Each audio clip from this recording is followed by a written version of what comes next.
My father's eyes passed over me like I was furniture. We sat at the mahogany dinner table, Mom, Dad, my brother Tyler, and me, and he spoke to everyone except me. "Tyler, how was the presentation today?" Dad asked, cutting his steak with precise movements. Tyler smirked. That familiar curl of his lip, that meant he was enjoying my invisibility. "Went great, Dad. The partners loved my proposal." Mom pushed peas around her plate, refusing to meet my gaze. I had walked in with news about my promotion to senior analyst at the firm, but the words died in my throat. This silence had lasted 3 months now, ever since I questioned Dad's decision to give Tyler the downtown property instead of splitting it fairly. My fork clattered against the plate louder than I intended. Nobody flinched. I was 26 years old, sitting in my childhood home in Houston, Texas, and I had become a ghost. But something hardened inside me that night, something that whispered I wouldn't stay invisible forever. The decision formed slowly, like ice crystallizing. I would make them see me, whether they wanted to or not. My name is Marcus. I'm 26, originally from Houston, and if you want to hear more stories about family drama and ultimate comebacks, hit that subscribe button right now. You won't regret it. A year crawled by. I worked 70-hour weeks, building my reputation at Sterling Financial. When the regional manager position opened, I competed against candidates with twice my experience. I got it. The announcement hit the company newsletter on a Tuesday. I thought maybe this would break through Dad's wall of ice. That Saturday, I drove to their house for the monthly family dinner, my promotion letter folded in my jacket pocket. "Congratulations, Tyler." Dad's voice boomed from the living room before I'd even closed the front door. My stomach dropped. I walked in to find Dad shaking Tyler's hand, Mom beaming beside them. "What's happening?" I asked. "Tyler made junior partner," Mom said, finally looking at me. "Isn't that wonderful?" "That's great. I managed. I also got promoted. We're going to celebrate at Romano's tonight." Dad interrupted, still not looking at me. "Tyler's treat." Tyler's eyes met mine, gleaming with satisfaction. Later, I stood in the kitchen pretending to get water when I heard Tyler on his phone in the hallway. "Marcus? Please. Dad knows what the real success is. Let him chase his little promotions." The Houston Children's Hospital Charity Gala wasn't my usual scene, but Sterling Financial had purchased a table. I wore my best suit and tried to network, though my mind kept replaying Tyler's words. "You must be Marcus." I turned to find a woman in her 50s. Silver hair swept back, eyes sharp and assessing. "I'm Vivian Cross. I own Cross Development." I knew the name, one of Houston's biggest commercial real estate firms. We talked for 20 minutes about market trends and urban development. She listened when I spoke, actually listened, nodding at my analysis of the Third Ward's potential. "You have vision," she said finally. "Most analysts just read numbers. You see possibilities." She handed me her card. "Call my office Monday. I might have opportunities for someone with your insight." Across the ballroom, I caught movement. Dad stood near the bar with his business associates. Our eyes met for half a second. He turned his back deliberately, rejoining his conversation. But I smiled anyway. Something had shifted. I didn't need his approval to build something real. Monday morning, I called Vivian Cross. By Wednesday, I was consulting for Cross Development on their new mixed-use project in Midtown. The pay was phenomenal, double my salary. I kept the Sterling job, but worked nights and weekends for Vivian. She introduced me to investors, developers, and city planners. I absorbed everything: zoning laws, tax incentives, demographic trends. Each meeting was a lesson. My apartment walls became covered with neighborhood maps, market analyses, and project timelines. I wasn't just planning to succeed anymore. I was building something specific, something that would prove my worth beyond any doubt. 3 months into the consulting work, my cousin Denise called. We'd always been close, though she drifted toward Tyler's orbit lately. "Marcus, we need to talk," she said, her voice low. "Not over the phone. Coffee tomorrow." We met at a cafe near Rice University. Denise looked nervous, stirring her latte endlessly. Your dad's company is struggling, she said finally. Uncle Preston won't admit it, but I've seen the books. That downtown property? It's bleeding money. Denise leaned forward, her voice barely above a whisper. Tyler's mismanaging everything. The tenants are leaving, maintenance is deferred, and your dad keeps pouring money into it. He's too proud to admit Tyler can't handle it. Why are you telling me this? I asked. She met my eyes. Because you deserve that property. Because Dad's favoritism is going to sink the whole family business. And because you're the only one smart enough to do something about it. She slid a folder across the table. Financial statements, tenant complaints, inspection reports. I copied these from Dad's office. If anyone asks, you can get them from me. Why risk it? Because I'm tired of watching Tyler destroy things while you get ignored. But Marcus, her expression turned serious. Be careful. Family secrets have a way of exploding. I took the folder home and studied every page. The picture was worse than Denise suggested. The downtown property was 6 months from foreclosure, and Dad had leveraged other assets to keep it afloat. Tyler's incompetence was costing the family everything. Tyler's 30th birthday party was at the country club. Naturally, Dad had rented the entire pavilion. I arrived late, after most guests had gathered. The moment I walked in, I felt the familiar weight of being an outsider at my own family's event. Marcus, Mom called out, her voice tight with false cheer. We didn't think you'd come. Wouldn't miss it, I said. Tyler stood near the bar, surrounded by fraternity brothers and Dad's business partners. He spotted me and his grin widened. Everyone, my little brother's here. Marcus, tell everyone about your exciting work in financial analysis. The emphasis on little and analysis was deliberate. His friends chuckled. Actually, I said calmly, I'm consulting on the cross-development Midtown project now. Perhaps you've heard of it. I saw Dad's jaw tighten. Several of his partners perked up. Cross-development was huge news in Houston real estate. Consulting, Tyler laughed. That's cute. I'm managing actual properties. How's the downtown building performing? I asked innocently. Tyler's smile faltered. It's fine. Growing pains. I nodded and walked away, but I'd seen it. The flicker of uncertainty in his eyes. 2 months later, Vivian offered me a full-time position as director of development. The salary was staggering. I accepted immediately and gave Sterling Financial 2 weeks' notice. My colleagues threw me a farewell party. The regional manager pulled me aside. Marcus, you're making a smart move. Cross-development is lucky to have you. I didn't tell my family right away. I wanted to savor this privately, this moment where I'd built something entirely on my own merit. But word travels in Houston business circles. I was in my new office, glass walls overlooking downtown, when my phone buzzed. Tyler's name appeared. I let it go to voicemail. Marcus, it's Tyler. Call me back. We need to talk about you working for Cross. The tension in his voice was delicious. He'd heard. He was unsettled. Perfect. I didn't call back. The next day, Mom texted, Your father wants to have dinner this weekend. Please come. It was the first time in over a year that Dad had indirectly acknowledged my existence. But I wasn't ready yet. I had more pieces to move into place. The call came at 11 p.m. on a Tuesday. I almost didn't answer the unknown number. Marcus. The voice was my father's attorney, Bernard Hughes. I'm calling because your father asked me to reach out confidentially. My heart rate increased. What's wrong? Nothing immediately urgent, but Preston needs to discuss some financial matters with you. He's not ready to ask directly, but his situation has become complicated. The downtown property faces foreclosure in 90 days. I said nothing, letting Bernard continue. Tyler doesn't know how severe it is. Preston's been using his retirement accounts to cover the shortfall. If the property goes into foreclosure, he loses everything. Not just the building, but his house, his savings, everything he's worked for.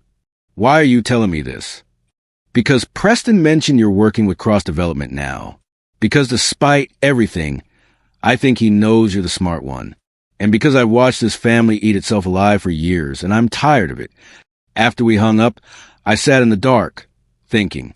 I now held leverage I'd never asked for. The question was how to use it. The family gathering was Mom's idea, a barbecue at their house, just to reconnect. I arrived with a bottle of wine and low expectations. Tyler was already there, beer in hand, talking loudly about some deal he was closing. Dad stood by the grill, flipping burgers. When I approached, he nodded slightly. Not quite acknowledgement, but not complete silence. Progress, I supposed. How's work, Marcus? Mom asked, her voice brittle with forced normalcy. Good. We're breaking ground on the Midtown project next month. Must be exciting working for Vivian Cross. Dad said, still not looking at me directly. She's one of the best in the business. Tyler scoffed. Mom, these burgers ready? I'm starving.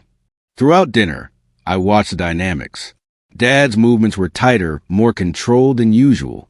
Stress radiated from him. Tyler remained oblivious, boasting about tenant renewals that I knew from Denise's documents were fabrications. After we ate, Dad asked me to help carry dishes inside. In the kitchen, away from the others, he paused. Your mother tells me you're doing well. I am. That's good. His voice was stiff. That's good, Marcus. It wasn't much, but it was something. The Houston Real Estate Summit attracted everyone who mattered in the industry. I attended with Vivian and her senior team. Tyler was there too, representing our father's company. I spotted him across the convention center, chest puffed, work in the room like he owned it. During the afternoon panel on urban development, I was asked to present Cross Development's vision for the Midtown project. I prepared thoroughly, and my presentation was sharp, backed by data and architectural renderings. The audience responded with genuine interest and applause. Afterward, Tyler approached me at the networking mixer. Nice presentation, little brother. Lots of pretty pictures. Thanks, I said evenly. Though I noticed some errors in your analysis, he continued, voice raised enough for nearby people to hear. The third ward market projections seemed optimistic. A developer I'd been talking to, Brenda Wu, raised an eyebrow. Actually, Marcus's projections align with the latest census data and investment trends. I've done similar analysis. Tyler's face reddened. Well, theory and practice are different things. When you actually manage properties like I do, the downtown building on Travis Street, I asked quietly, how are those vacancy rates?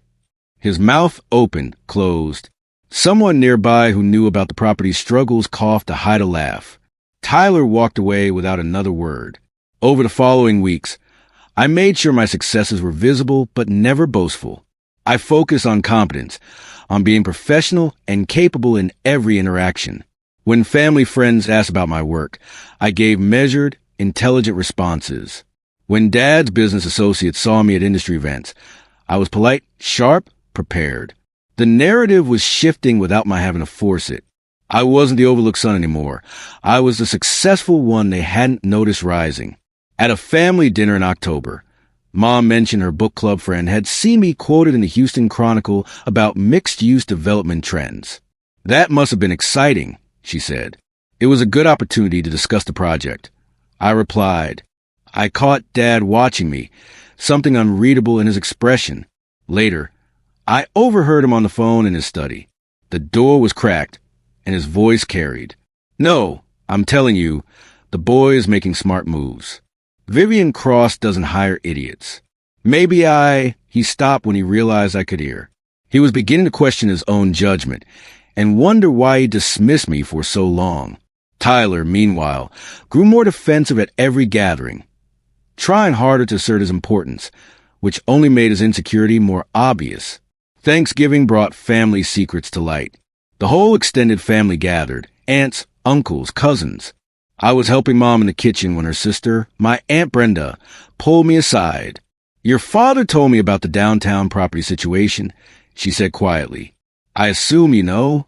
I nodded. He's made some poor financial decisions, Marcus. The favoritism toward Tyler wasn't just emotional. It was financial. Every opportunity, every dollar, every connection went to Tyler. Preston thought he was building Tyler's future, but Tyler squandered it. Why are you telling me this? Because I watched your father treat you terribly for years, and I said nothing. I'm ashamed of that. The whole family knows Tyler's incompetent, but Preston couldn't see it. His pride made him blind. At dinner, Dad said grace, his voice wavering slightly on the words about being grateful for family. Tyler dominated conversation. But I noticed others turning away from him, engaging me instead in discussions about real estate and business. Dad watched these interactions, his face increasingly troubled. After dinner, I found him alone on the back porch. The property's in trouble, isn't it? I asked directly. He was silent for so long, I thought he wouldn't answer. Yes, he finally said. Bernard told you? He did. Dad, and I stood on that porch in the November cold. The first real conversation we'd had in over a year. I've made mistakes, he said, each word seeming to cost him. With Tyler, with the property, with you? Why? I asked, why ignore me for so long? Pride. Stubbornness. Tyler reminded me of myself at that age. Confident, ambitious. You were always quieter, more careful. I thought that meant you were weak. I wasn't weak. I was thoughtful. I know that now. He turned to face me finally. The downtown property will go to foreclosure in 60 days unless I find $200,000. Tyler doesn't know how bad it is. I protected him from it because I can't admit I gave him something he couldn't handle. What do you want from me? Nothing. I don't deserve to ask you for anything. I treated you like you didn't matter, and you proved me wrong. I just wanted you to know that I see it now. I see you. The moment hung between us. This was my leverage, my chance to make him truly understand what his silence had cost. Inside, Tyler's laugh rang out, oblivious to the disaster he'd created. I could walk away. Let the foreclosure happen. Let Dad learn through loss. I'll think about it, I said finally. Dad nodded, expecting nothing more. The Houston Business Journal featured me in their 30 Under 30 issue in early December. The article highlighted my rapid rise, my work with cross-development, and my vision for Houston's urban future. They included a photo of me at the Midtown construction site, hard hat and blueprints. The article hit newsstands on a Wednesday. By Thursday morning, my phone was flooded with congratulations calls and texts. Mom called, crying. I'm so proud of you, Marcus. Thanks, Mom. I'm sorry, she whispered, for not seeing you before, for letting your father's silence become mine too. That evening, Dad called. Congratulations on the article. It's well-deserved. Thank you. The whole city's talking about you. His voice held something I'd never heard before, genuine pride mixed with regret. Tyler texted too, eventually. Congrats, I guess. The Business Journal feature changed everything. Family friends who'd overlooked me suddenly wanted to have coffee. Dad's business associates called asking if I consult on their projects. Even my high school teachers reached out, claiming they'd always known I was special. At a holiday party, I overheard Dad's business partner telling someone, Preston's son Marcus is doing incredible things. Shame about the other one. Tyler's unraveling began at the firm's Christmas party. He'd been drinking, his confidence bloated by bourbon and desperation. He cornered one of Dad's biggest clients, trying to pitch a property investment opportunity that didn't exist. I watched from across the room as Tyler gestured wildly, making promises about returns and timelines that made no sense. The client, a sharp woman named Ramona Fletcher, excused herself and walked directly to where Dad stood. Their conversation was brief but intense. Dad's face darkened. He crossed the room to Tyler and gripped his arm, pulling him aside. Their argument was whispered but visible. Tyler's face went from red to pale. The next morning, Dad called me. I need to ask you something, and I need you to be honest. Has Tyler been lying about the downtown property's performance? Yes, I said. The vacancy rate is 60%, not 25% like he's been reporting. Maintenance issues are critical. The electrical system needs $30,000 in repairs. How do you know this? I've been paying attention. Dad was quiet. He's my son. I wanted so badly for him to succeed that I ignored every warning sign. What will you do? What I should have done a year ago. Take back control before he destroys everything. The twist came on a Tuesday morning. I arrived at my office to find Vivian waiting, her expression troubled. "Marcus, we need to talk." She closed the door behind us. "I received a call yesterday from someone claiming to have information about a conflict of interest, your father's financial situation, and our Midtown project." My stomach dropped. "What kind of information?" "They suggested you're consulting with us to gain inside information to help your father's competing projects." It's nonsense, of course, but it's raised questions with some of our investors. "Who made the call?" They didn't leave a name, but the voice was young, male, entitled. "Tyler, my brother had tried to sabotage me." "Vivian, I can explain. No need. I did my homework when I hired you.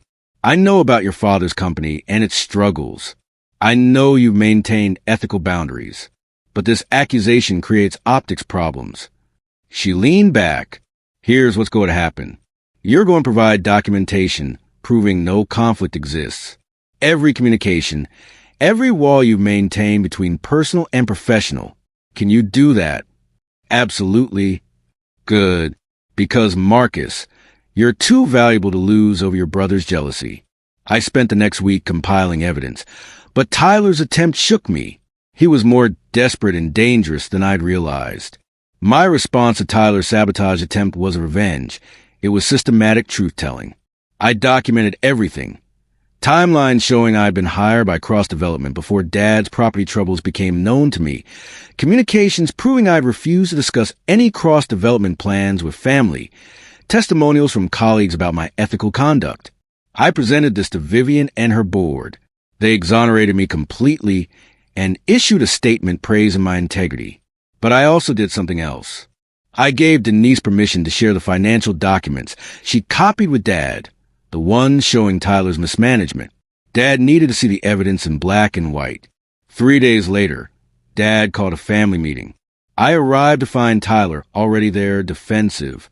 Mom sat on the couch, wringing her hands. "Tyler," Dad said, his voice heavy, "I've reviewed the downtown property's true financials, the vacancy rates, the deferred maintenance, the fabricated reports to investors. I know everything." Tyler's face went white. "Dad, I can explain. You've been lying to me for 18 months. You've cost this family nearly $500,000. And now I learn you tried to sabotage your brother's career out of jealousy. He deserved it. I always favored you. That was my mistake, not his." Dad stood at the head of the dining room table. The financial report spread before him like accusations. "Marcus," he said, turning to me, "I owe you more than an apology. I owe you acknowledgement of what you become despite my blindness." Mom started crying softly. Tyler sat rigid. His usual bravado crumpled. "You built a career based on merit, intelligence, and integrity," Dad continued. "You've helped Vivian Cross revolutionize Houston development. You've earned respect across the industry. And I missed all of it because I was too proud to admit I'd chosen wrong." "Preston," Mom started. "No, he needs to hear this. Marcus, you are the son I should have been celebrating. You're the one with vision and character. I'm sorry I made you invisible. I'm sorry I let Tyler's failures blind me to your success." Tyler stood abruptly. "So that's it? I'm the failure now?" "You made yourself a failure," Dad said quietly. "I just enabled it. This is his fault." Tyler pointed at me. "He turned you against me." "No," I said calmly. "You did that yourself. I just stopped accepting being invisible." Tyler stormed out. The front door slammed. Dad sank into his chair, suddenly looking much older. "What do I do now?" he asked no one in particular. "You fix what can be fixed," I said, "and you learn from the rest." Tyler's professional collapse accelerated rapidly. Word spread about his mismanagement of the downtown property. Dad removed him from all operational control. Within weeks, Tyler lost his junior partner status at Dad's firm. His confidence had been built entirely on Dad's favoritism and our father's reputation. Without those supports, he had nothing to stand on. I learned through Denise that Tyler had job interviews at 3 other firms. None made him an offer.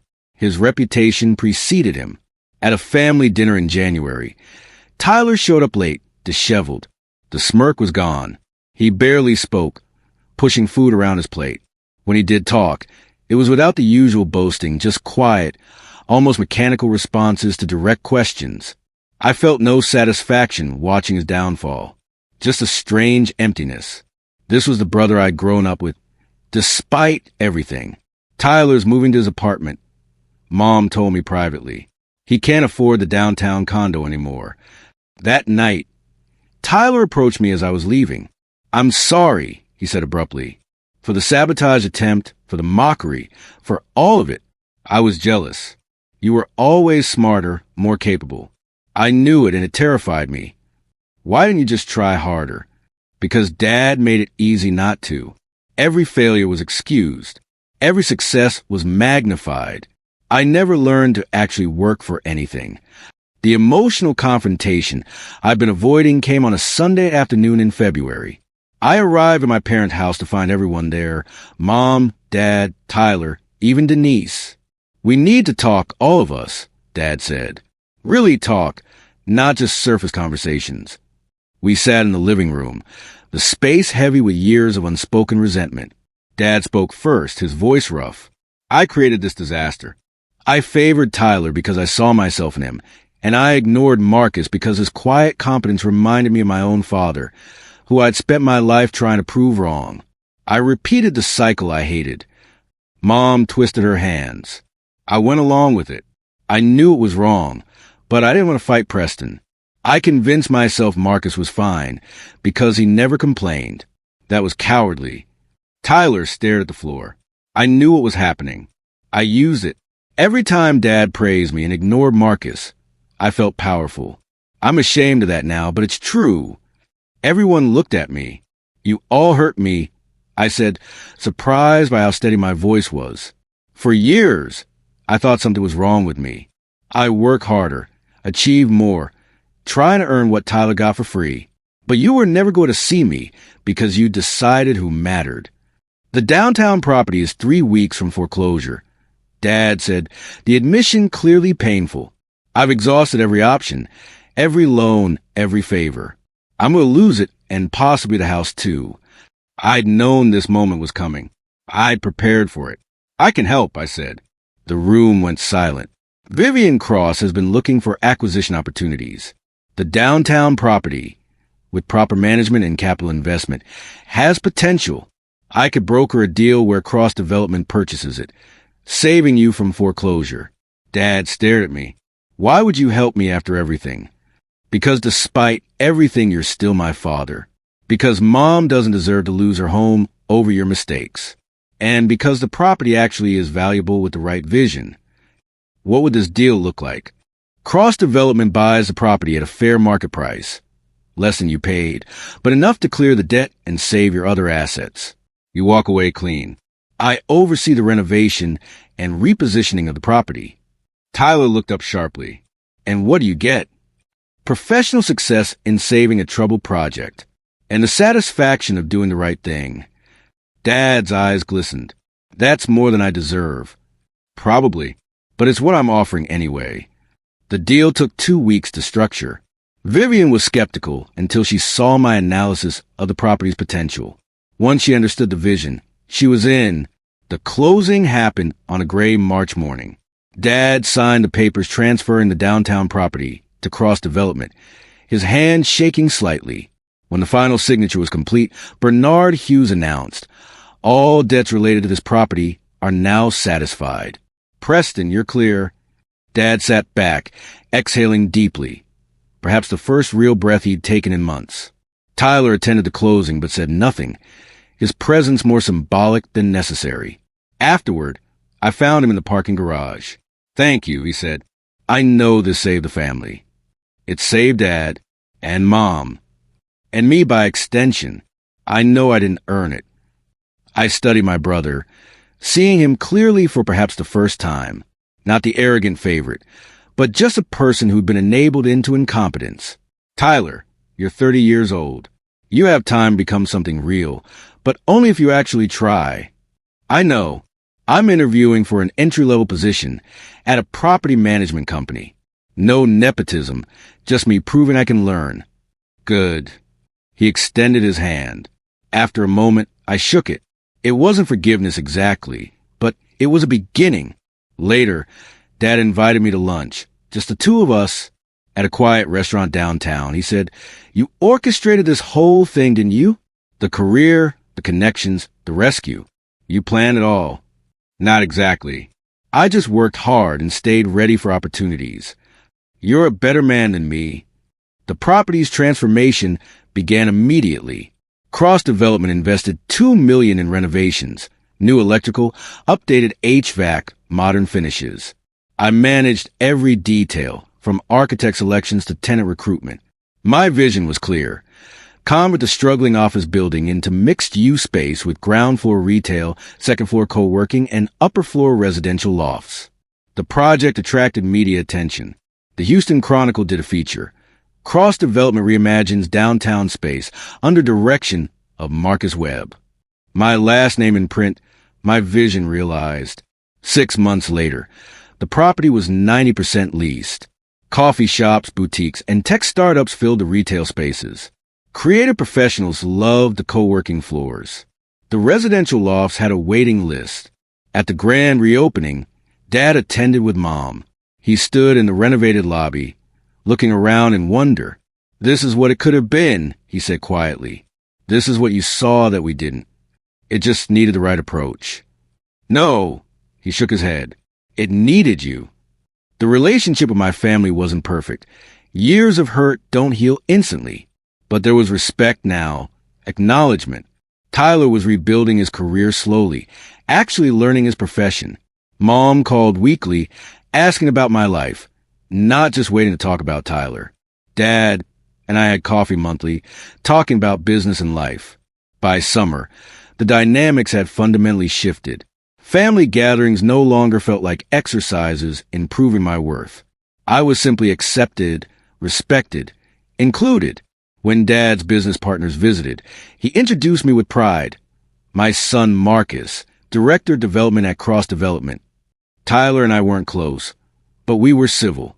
He was dating someone who seemed good for him, someone who didn't care about his last name or his father's connections. He was working hard, learning from the bottom up. At a 4th of July barbecue, I overheard Mom talking to her sister. "I'm so proud of Marcus. We almost lost him because of our blindness. Thank God he's more forgiving than we deserved." Later, Dad pulled me aside. "I want to tell you something. For years, I measured success by who made the most noise, who demanded the most attention.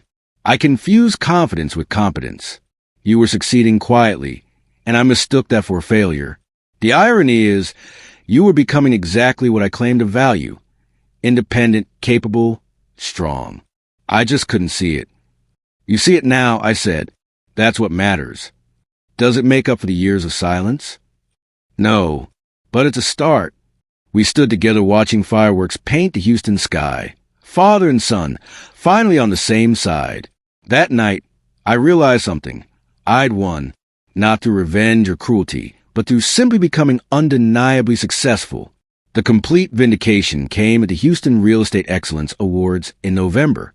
Cross Development was nominated for the Downtown Property Transformation, and I was nominated for Young Professional of the Year. My entire family attended. Mom, Dad, Tyler, Denise, even Bernard Hughes. When they announced Cross Development's win for Best Renovation, Vivian accepted but called me to the stage. This project succeeded because of Marcus Webb's vision, persistence, and integrity. He saw potential where others saw failure. "Marcus, come up here." I walked to the stage amid applause, taking the award in my hands. Physical proof of everything I'd built. Later, they announced Young Professional of the Year, Marcus Webb, for his innovative approach to urban development and his ethical leadership in the Houston real estate community. Dad stood with everyone else, applauding, tears on his cheeks.